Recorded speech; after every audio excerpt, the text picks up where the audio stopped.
So today our lesson is going to start, I think, at chapter 4. We have done this part. I hope you have done the homework, which I gave you last night. And chapter 4 is about how much is it? Waa meeqo shay inaad gurguriso haddaad rabto waxaa leedahay how much is it? Imise ayay goysaa waa meeqo. Marka how much waa meeqadii, is it itkina waxay u laabanay shayga aad rabtid ayay ku laabanaysaa. How much is it? Marka waxaad dhihi kartaa how much is this?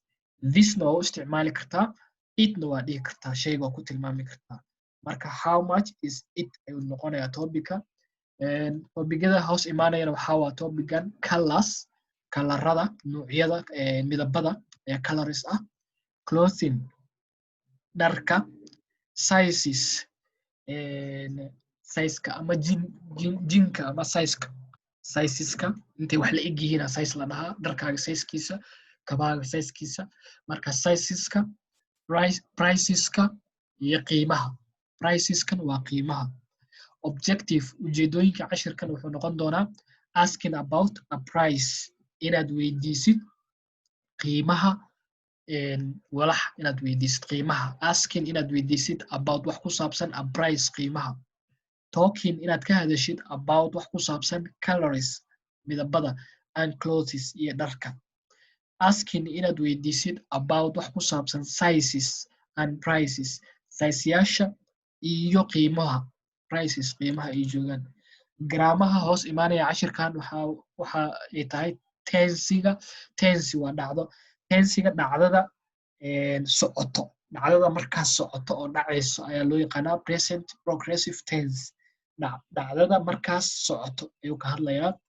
This waad baran doontaa oo loo yaqaano demonstrative pronouns ayaa loo yaqaanaa. This waa wax kuu dhow. That wax kaa fog oo keli ah. Okay, marka waxaan rajaynayaa in aad fahmi doontiin. topic macnaheedu maxaa waa topic? Topic waa mawduuc. mawduuc, yes.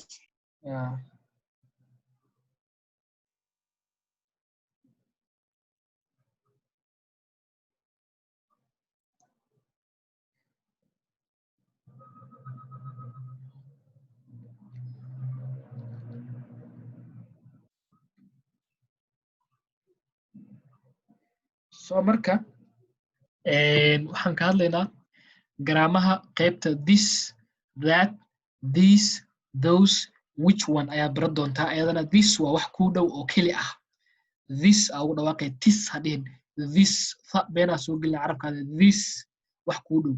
That dildil camal ay u eg tahay. That wax kaa fog. Okay, this wax kuu dhow, that wax kaa fog oo hal xaba ah. These wax kuu dhow oo jamac ah. Those wax kaa fog oo jamac ah ayaa lagu tilmaamaa. Wax markaa tilmaamay sida isticmaalaysaa.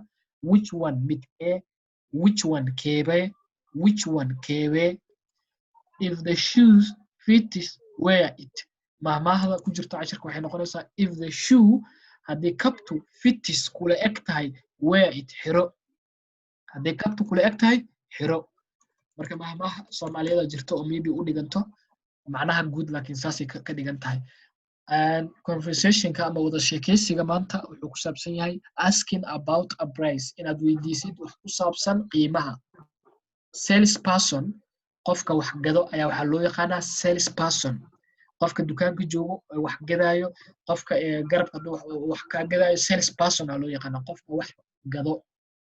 Iyo Mrs. Taylor iyo waxaa wada sheekaysanayo Mrs. Taylor. Can I help you? Miss Taylor iyo waxaa wada sheekaysanaya salespersonka. So salespersonka wuxuu bilaabaa su-aasha oo ah can I help you? miyaan ku caawin karaa marka wuxuu leeyahay yes ha I'm looking for this suit in size 12 waxaan raadinayaa waxaan looking for raadinayaa aniga waxaan raadinayaa looking for waa raadin waa hal erey oo isla socdo okay waxaan raadinayaa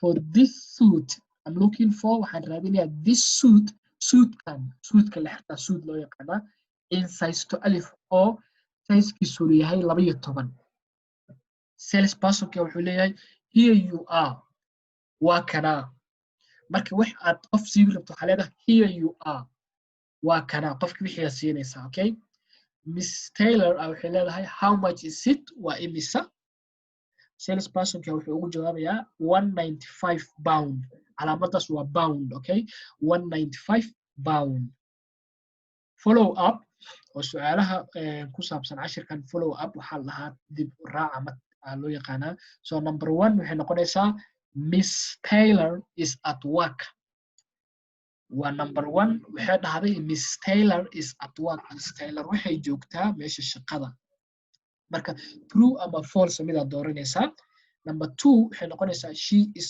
looking for a suit in size 10 waxay raadinaysaa suit sizekiisu yahay 10 number 3 waxay noqonaysaa the suit is 195 pound marka midda beenta ahna beena leedahay false midda runta true ah leedahay so marka waxaan rabaa in qof uu aqriyo sales personka inuu qof noqdo Miss Taylorna inuu qof noqdo laba qof oo diyaar ah laba qof oo diyaar ah laba qof oo Mawlid diyaar waaye ayaa kaloo diyaar ah أنا ديار معنا Yusuf diyaar I'm ready yes Mawlid waxa aqrinaysaa sales personka adiga waxa leedahay can I help you Yusuf jawaabayo wuxuu leeyahay yes I'm looking for this suit in size 12 saasa sheekada ku wadaysin ilaa ay ka dhamaanayso so Mawlid bilaw Okay. Can I help you, Yusuf? Yes I'm looking for yes I can help you may caadi u aqri wax meesha ku qoran yes I'm looking for this suit in your size 12 yes Here you are. how much is it And 195 pound. very good okay waxaan rabaa su-aasha koowaad inay Nadia ka jawaabto can you read number 1 Nadia please can you read question 1 Mrs. Taylor is at work. Mrs. Taylor is at work ma true ba mise waa false false because Miss Taylor ma shaqeynayso dukaameysi aadiso marka been waa meel shaqo ma joogto false waay number 2 waxa ka jawaabaya Yusuf can you answer number 2 Yusuf read the question she 10 she is false waay because the size she is looking for is size 12 okay 12 yeah okay and Maulid you read the next question 3 The suit is 195 pound. is it true or false yes it is true Yes. okay true now we go again and we read I think you are supposed to take a screenshot sheekadan buugaada ku qor buugina waa haysatiin dadka uu ka maqan yahay haqatan so talking about colors in laga hadlo kalarada and clothes iyo dharka what color is it waa kalarkee waa maxay kalarkiisa ama kalarkeeda what color is it waa maxay kalarkiisa ama kalarkeeda waa kalarkee waa nuucee kalarkiisa adoo dhahay waan so marka waxay noqonaysaa waxaa dhihi kartaa brown kalarka brownka loo yaqaano red guduud ama casaan meelaha qaar casaana laga dhahaa iyo red Zoom iris ku samee.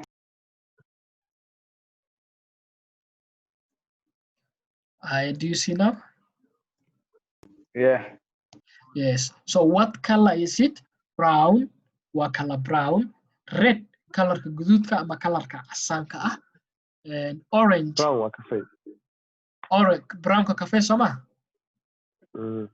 yes orange colorka orange ga loo yaqaano yellow colorka jaalaha loo yaqaano beige ma noqonaysaa beige ay noqonaysaa colorka noocaas midabka noocaas waxaa loo yaqaanaa beige green colorka dhirta oo cagaarka ah la dhahaa blue color bluega ayaa la dhahaa oo cirka u eg blue aan u naqaanaa u malaynaa purple colorka af Soomaali waxaa lagu dhahaa purple colorka purple-ka loo yaqaano white colorka cadaanka gray colorka grayga ah black iyo colorka madowga ah so I think af Soomaali waxaan ka sheegay black madow white cadaan bluega aan dhahno green oo cagaar ah yellow oo jaalo ah brown oo kafay oo noo sheegay Yusuf inta kale kalaradooda midabka oo maskaxda ku qabso English ahaan u hay okay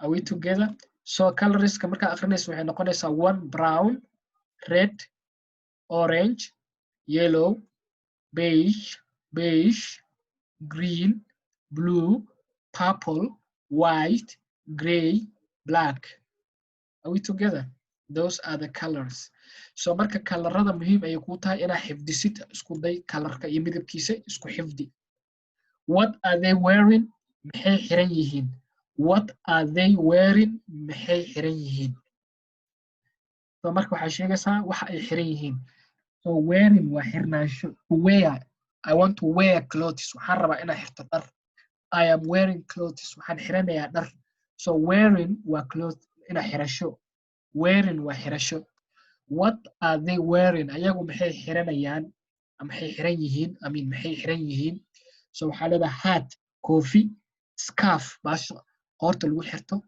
oo yarta ah scarf loo yaqaanaa coat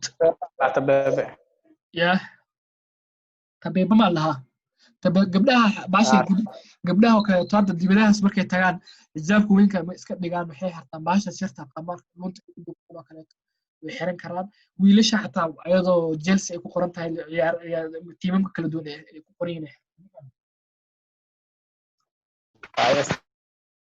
so waxaa loo yaqaanaa scarf coat jaakada markan oo dusha laga xirto ay naagta xiranta coat loo yaqaanaa sweater baashaas yarta oo qabowga loogu talagalay in asaga cishado ayadana sweater loo yaqaanaa sweater ilmaha iskuulaadka oo kale iyo shaatiga cadka baasha ka dul xirtaan sweater loo yaqaanaa labiska xataa marka labisanay sidoo kale sweaterkaas waa xidhan kartaa waa bahal yar oo suuf ah oo jaakad yar oo macnaha oo blues malahan meel button malahan jeer malahan caadi u xiranaysaa sweater loo yaqaanaa skirt waxa waa gogorada hoose ay xiran tahay skirt loo yaqaanaa skirt lawaaqa waa skirt sweater coat scarf hat okay ninkan wuxuu xiran yahay shirt waa shati tie waa tie-ga la xirto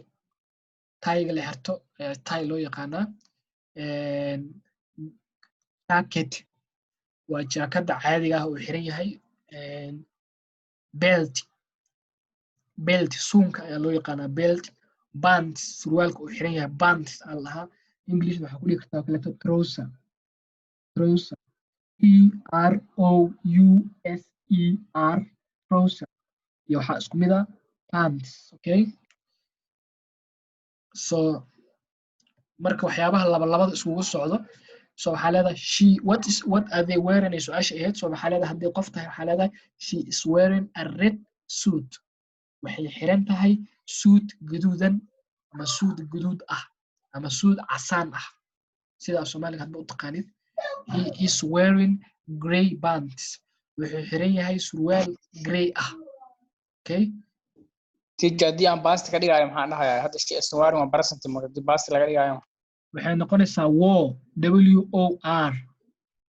war waxay xirneed waay markaas she wore waxay xiratay a red suit okay waxay xiratay red suit marka ka dhigaysid marka past oo waxay xirneed adigirto waxay noqonaysaa she was wearing meesha hadda he is wearing ay tahay wuxuu xiran yahay ka tahay waxay xirneed la dhahdo waxay noqonaysaa she was wearing waxay xiratay hadda ina dhaartay she wore a red suit ay noqonaysaa waa fahamsamaana waxay xiratay waxay xirneed way kala duwan tahay marka xirneed waxa waaye she was waaye she was adhesa laakiin waxay xiratay hal mar ay xiratay laakiin she was wearing markaas bidas socotay dhan oo la soo dhaafay xirneed waaye wax laga soo tago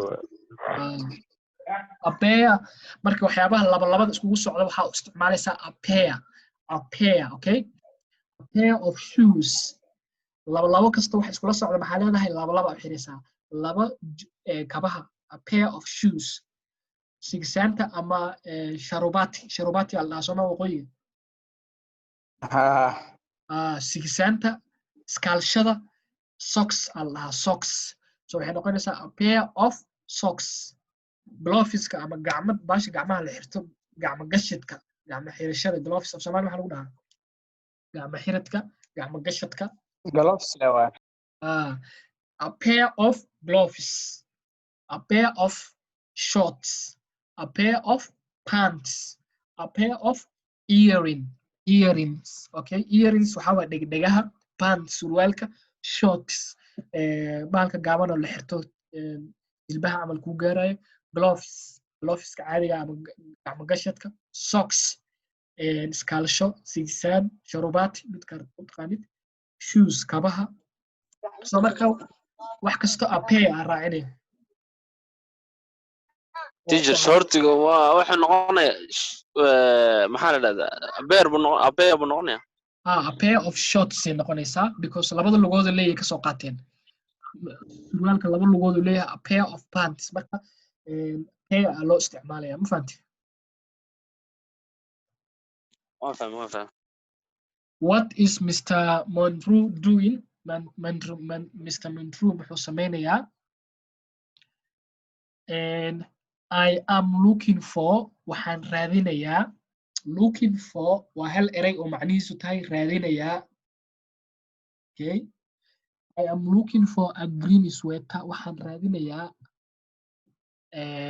sweater cagaar ah sweater fanaanad dhaxmeedka loo yaqaanaa oo ninka uu gashan yahay hadda u jeedid sweater aan dhihi karaa fanaanada uu ninka wato maxaa loo yaqaan fanaanad dhaxmeedkaas yarka ah oo aan guluusman lahayn oo caadi loo gusto sweater aan lahaa how much is it imise ayay goysaa markaas Mr. Monroe is looking for a green sweater questionka maxay ahayd si muxuu dhahay I am looking for a green sweater oo dhahay maxaa qabanaysaa naagta u sheegay mugtahay oo meesha sales personkii marka adiga su'aala lacala ka weydiiyo waxaan ku dhahay what is Mr. Monroe looking for aan ku dhahay marka waxaa leedahay Mr. Monroe is looking for a green sweater oo raadinayaa green sweater marka Mr. Monroe marka su'aasha weydiiyay waxay ahayd sales personka how much is it imisa ayay joogtaa qiimaheeda marka wuxuu dhahay he is asking marka wuxuu sameynayaa markuu naagta la joogo hadana he is asking the price wuxuu weydiinayaa qiimaha what is Mr. Monroe doing aan ku weydiiyay again waxaa leedahay he is asking the price wuxuu weydiinayaa qiimaha Mr. Monroe lacagtii markii loo sheegay maxay naagta ku dhahday please waxay tiri 29.95 pound please fadlan waa intaas cashki uu bixinaya marka USA money marka US pound waa ka soo tagnay waa saxan tahay so it's 29.95 USD please fadlan marka wuxuu dhahay he is paying for the sweater muxuu sameynayaa markuu cashier-ka joogo meesha cashier-ka lacagta lagu qabto he is paying wuxuu bixinayaa for the sweater lacagta fanaanad axmedka ayuu ku lacagteeda bixinayaa thank you very much marka qofku intuu u geeyey oo guriga imaado qofuu siiyey maxaa lagu dhahay markuu qofkii siiyey alaabtii thank you very much marka waxaa la he is giving the sweater to his wife wuxuu u dhiibayaa ama uu siinayaa he is giving wuxuu siinayaa the sweater fanaanad axmedka to his wife xaaskiisa to his wife xaaskiisa wife waa xaaskiisa naagtiisa okay wax su'aala ilaa hadda wixii la soo dhigtay good marka waxaan rabaa present progressive waxaan ka diyaariyey short notes yar oo aan idinku fahansiinayo marka asaa in la share gareynayaa insha allah I think screen ku arki kartiin soo ma yes aad word document la share gareynaya waxaa ku qoran present progressive pronoun plus is are ama am intaasoo bracket ku jirto plus the verb plus ing marka present progressive ficil haddaba dhacaya isla markaas dhacaya ani hadda maxaa samaynayaa waan hadlayaa okay so waxay noqonaysaa I am talking waan hadlayaa I am explaining the lesson waxaan sharaxayaa cashirka adinka maxaa samaynaysiin waad dhegaysanaysiin marka waxay noqonaysaa you are listening the lesson waxaad dhegaysanaysiin cashirka bas waa dhacdo hadda right now dhacayso okay dhacdo markasta dhacdo way ka duwan tahay tan waa wax isla waqti xaadirka socdo okay marka dhacdadaas waxaa loo yaqaanaa present progressive ama present tense present continuous tense waa lahaa okay marka waa pronounadu waxaan ku sheegnay inay kala yihiin you I we they intaas inay magacyal yihiin okay he she idna inay tahay marka intaas mid kamid ah inta qorto waxaa ku dareysaa intaas pronoun inta sheegto waxaa raacinaysaa is hadda is qaadatana is raace are hadday qaadatana are raacine am hadday qaadatana ama raacine kadib waxaa ku dareysaa verb verbka waxaa loo yaqaanaa waxyaabaha macnaha ficilka uu sameeyey sida writing speaking talking wearing listening buying waxaasaa loo yaqaan verbka loo yaqaana okay marka verbkii maxaan ku darnay ing lagu daray markii present progressive waxaa lagu daray ing verbka caadiga wuxuu iska ahay listen he listen wuxuu dhegaystaa maalin kasta waa taas laakiin wuxuu dhegaysanayaa markaan ku dhihi rabo waxay noqonaysaa he is listening ing aan ku daray ing markaan ku diri rabana waxaa jirta hal arrin oo problemka soomaalida qabaan oo ah iyo dadka luqadda baranaya he is listening he is reading he is finishing jiidaas u dambeysa inaad soo muujiso lagaama rabo jiida u dambeysa way qarsan tahay so maxaa leedahay writing speaking listening drinking talking okay running sleeping finishing eating babki bisa waxaa sheegaysaa ing bisa ku daraysaa intaas bisa dhawaaqa muujinaysaa jiida way qarsan tahay okay so marka tusaalayaasha inii sheegay waxay ahayd sidaa ujeedid I oo pronounkii ah waxaa ku darnay am marka I markasta ama raacdo sida caadiga ahayd hore ugu soo dhigateen right waa verbki waxaa ku darnay ing writing the lesson I am writing the lesson waxaan qorayaa cashirka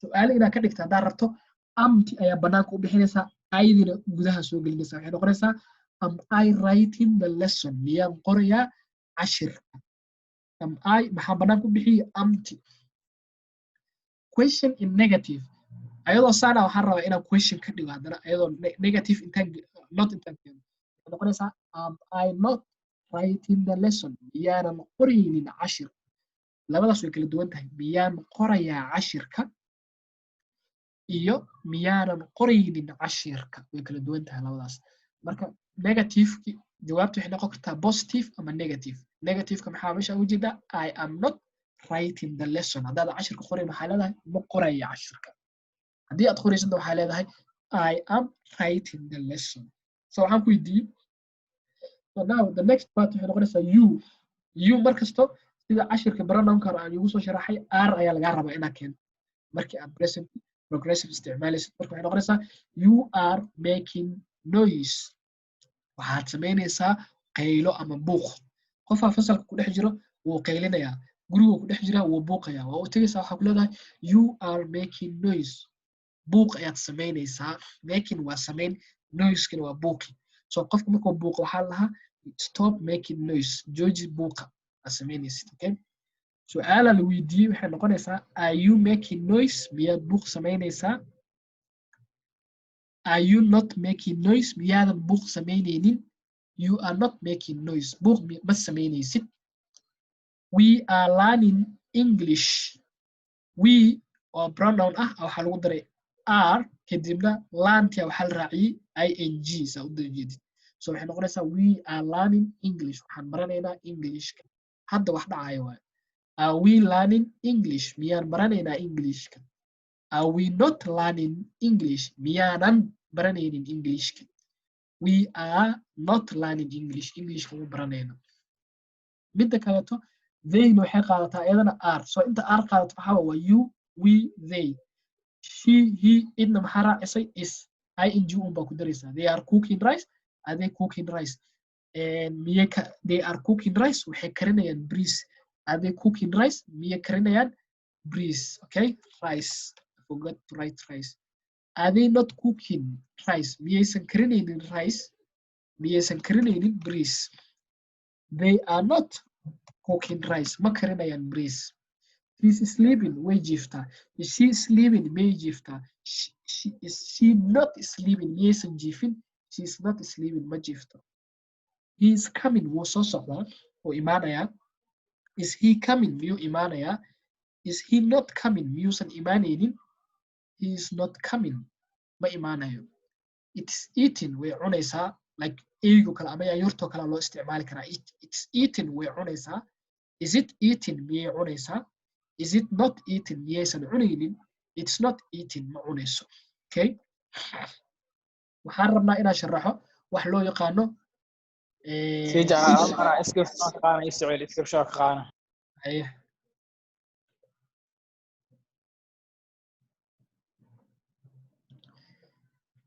واقعتي. So marka qaybtan present progressive wax su'aala ma ka qabtiin ma fahantiin? أنا وافهم. Okay, that's good. teacher لكن share nog soo yarsamay group kadaas. Document video-ga soo diray insha Allah. Video ma isagoo document iyo noo soo diray. Kana document waa idin soo diray insha Allah. Waa idin soo diray. Okay, thank you. Groupka 8pm soo kuma jirtid. This waxaa la isticmaalayaa demonstrative pronouns waxyaabaha lagu tilmaamo marka wax inaad tilmaamto rabto. This iyo that. This iyo that wax ku dhow markaa rabto inaad tilmaamto waxaa leedahay this. wax kaa fog inaad tilmaamto haddaad rabtana oo dhowr kaa yara fogna waxaa leedahay that. Okay, wax marka hoosta kaaga jiraan oo tilmaamaysa this. kaas markuu kaa fog yahay waxaa leedahay that. oo kaa fog tahay. jamcana ka laga rabaa this. wixii ku dhawaay waxaa noqonaya this. kuwaan waana ku dhow yihiin waana jamc. that jamc haddaa ka dhigta maxay noqonaysaa those. waana kaa fog yihiin waana jamc. marka waxaa dhigi kartaa this is a child. kani waa cunug. These are children. kuwani waa caruur. This is a child. kani waa cunug. These are children. kuwani waa caruur. That is a car. kaasi waa gaari. Those are cars. kuwaasi waa gawaari. waa fahanteen Soomaali si loo isticmaalo kuwan? سفيان وافهم تيجان. Yes. Very good. Now cashirkan ku laabanaynaa present progressive ayuu sharaxayaa oo hadda aan soo sharaxay oo ah I am buying a suit. waxaan gadanayaa suit. You are buying a suit. waxaad gadanaysaa suit. He is buying a suit. wuxuu gadanayaa suit. She is buying. waxay gadanaysaa suit. We are buying. waxaan gadanaynaa suit. You are buying a suit. adigana waxaad gadan adinka waxaad gadanaysaa suit. You-da laba qayb ay soo gashaa Englishka. You oo adiga ah iyo you oo idinka ah. Okay? They are buying a suit. waxay gadanayaan ayaga suit. So marka what is Mr. Madru doing? Mr. Madru muxuu sameynayaa? He is shopping. teacher su'aal marka weydii. su-aasha weydii. marka I am laleeyahay iyo marka haddii loo akhrinayo I'm going to school iyo I am going to school miyaa mise waa kala duwan tahay? I am going to school iyo I am maxaa tiri labada kala sheegtay maxaa waa?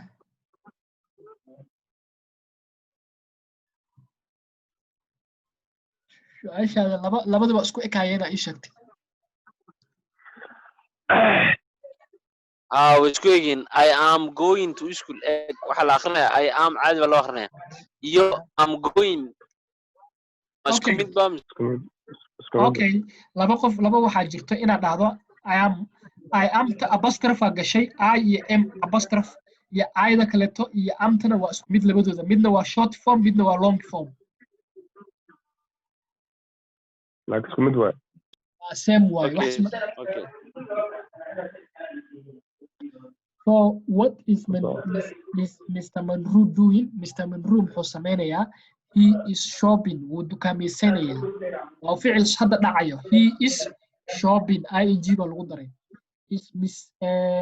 is Melissa buying a shirt Melissa miyay gadanaysaa shaati is Melissa buying a shirt Melissa miyay gadanaysaa shaati meeshan Melissa maxaa dhihi karaa she agreena meesha Melissa magacyaalka keena waxaa leeyahay is she buying a shirt miyay gadanaysaa shaati iyada waa tii haddaad soo aragteen marka waxaa ku leedahay haddaysan gadanaynin waxaa leedahay no she isn't maya ma gadanayso are you paying with a credit card are you paying with a credit card miyaad ku bixinaysaa adigoo isticmaalayo credit card waxaa la kaarka bangi lacagaha bangiyada macnaha lagu bixiyo bangiga kaarka ku siinayo wax kasta ku soo bisan garaysan kartaa credit card mastercard mastercard waxaa jiro visa card waxaa jiro bangi kasta magacu leeyahay okay Barclays haduu rabo marka visa card iyo mastercard u badan okay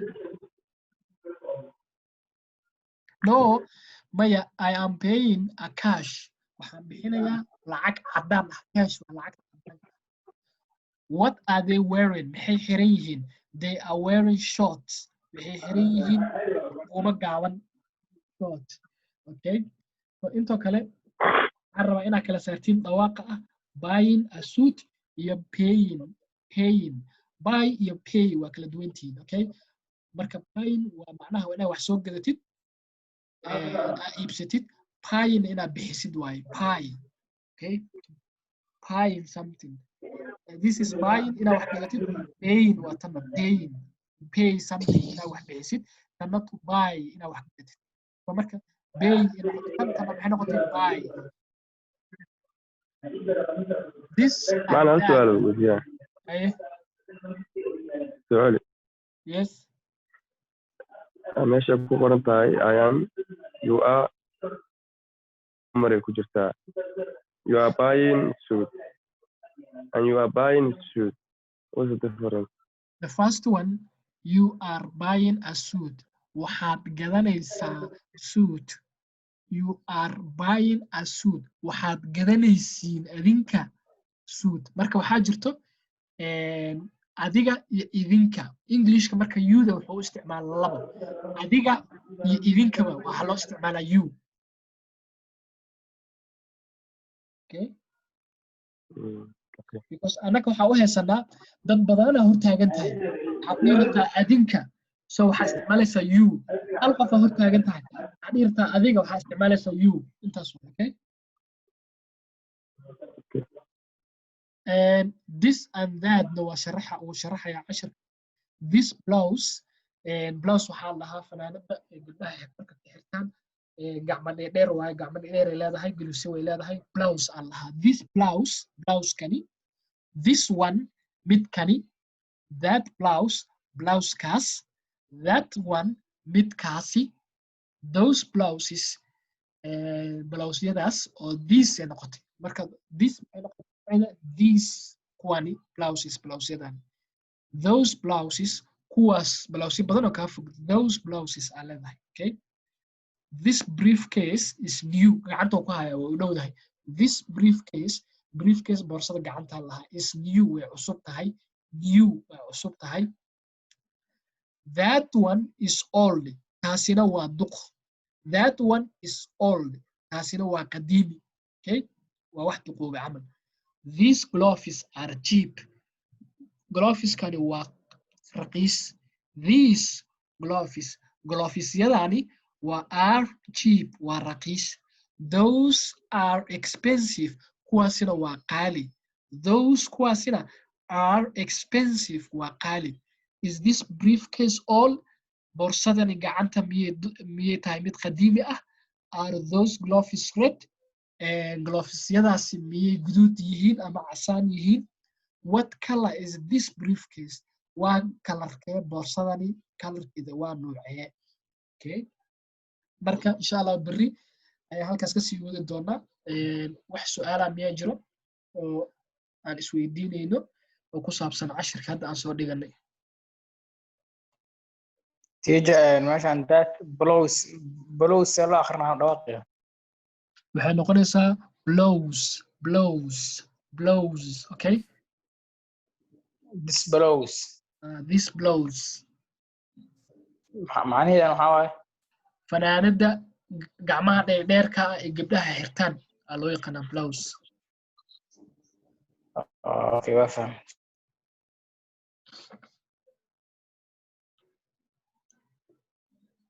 any other question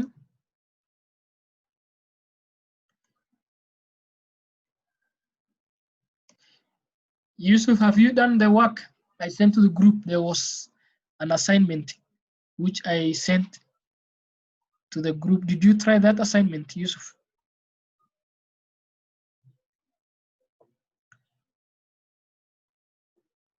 Mahat, can you hear me?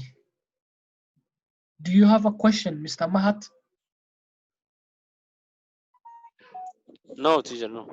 Okay, did you try the assignment which I sent last over the weekend? There was an assignment which I sent to the group, WhatsApp group. Did you try? No, because listen, the last course. Okay, good. So inshallah lesson Kena is over for tonight. I will send this lesson for the students who are not able to attend the lesson because of internet problem. So inshallah let us meet tomorrow night at time like this. Have a good night, okay? Good night teacher Okay, teacher.